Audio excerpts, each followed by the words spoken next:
Hi everyone, welcome to my YouTube channel.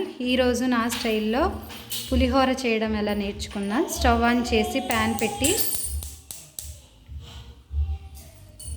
ఆ ప్యాన్లోకి 3 table spoon oil అయితే వేసుకుందాం. ఈ పులిహోరలోకి ఆయిల్ అనేది కొంచెం ఎక్కువగానే ఉండాలి. ఈ ఆయిల్లోకి 1 టేబుల్ స్పూన్ పోపు దినుసులు, 1 టేబుల్ స్పూన్ పల్లీలు వేసుకుందాం. అలానే పచ్చిమిర్చి, కరివేపాకు కూడా వేసుకుందాం. అలానే 1 టేబుల్ స్పూన్ జీడిపప్పు కూడా వేసుకుందాం. మనం ముందుగానే ప్రిపేర్ చేసి పెట్టుకున్న చింతపండు పులుసు అనేది దీంట్లోకి వేసుకుందాం.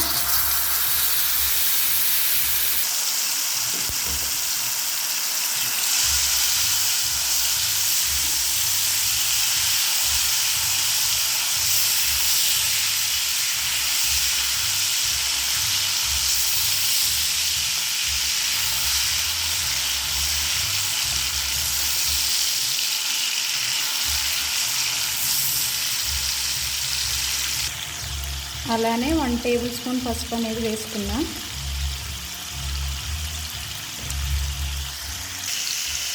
హాఫ్ టేబుల్ స్పూన్ సాల్ట్ అనేది వేసుకుందాం.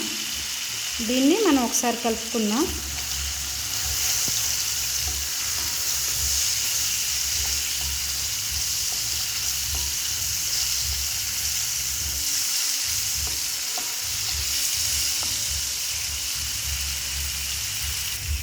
అలానే మనం తురుముకున్న క్యారెట్ను కూడా దీంట్లోకి వేసుకుందాం.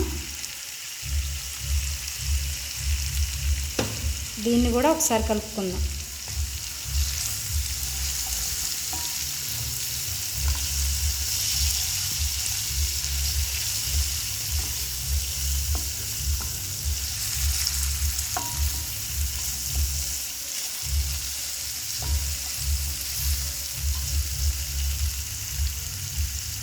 మనం ముందుగానే ఉడికించుకొని పెట్టుకున్న ఈ రైస్ని మనం ఇప్పుడు ఆ పోపులోకి అయితే వేసుకుందామండి. రైస్ అయితే ఇలాగా పొడి పొడిలాడుతూ ఉండాలి. అప్పుడే పులిహోరకు అనేది చాలా బాగుంటుంది. సో మనం ఇప్పుడు దీంట్లోకి అనేది వేసుకుందాం.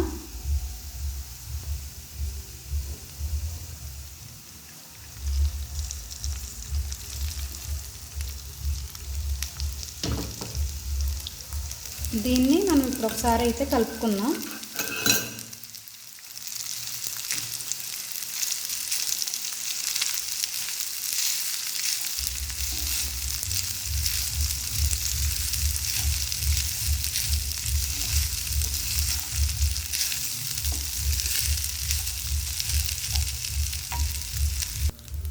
ఇప్పుడు మనం అన్నం మొత్తాన్ని కలిపేసుకున్నామండి. దీంట్లోకి మనం కొంచెం ఒక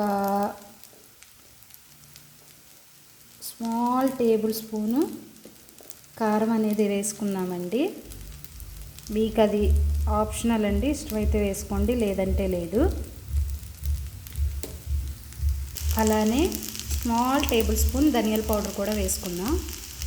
ఇలా ఒకసారి ట్రై చేయండి. పులిహోర అనేది చాలా అంటే చాలా బాగుంటుంది.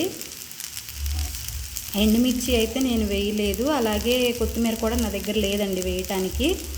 ఎండుమిర్చి మీకు ఇష్టమైతే వేసుకోండి, లేదంటే లేదు. సో ఒకసారి ఇలా ట్రై చేయండి.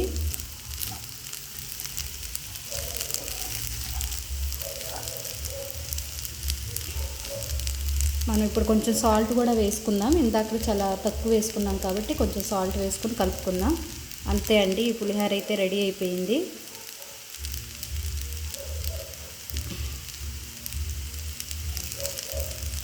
మీకు నేను చేసిన విధానం నచ్చినట్టయితే మీరు కూడా ఒకసారి ట్రై చేసి ఎలా వచ్చిందో కింద కామెంట్ చేయండి.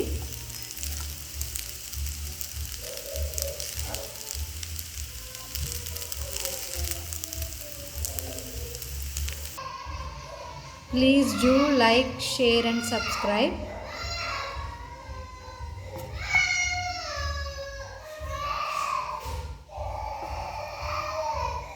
Oh, suddenly she's doing.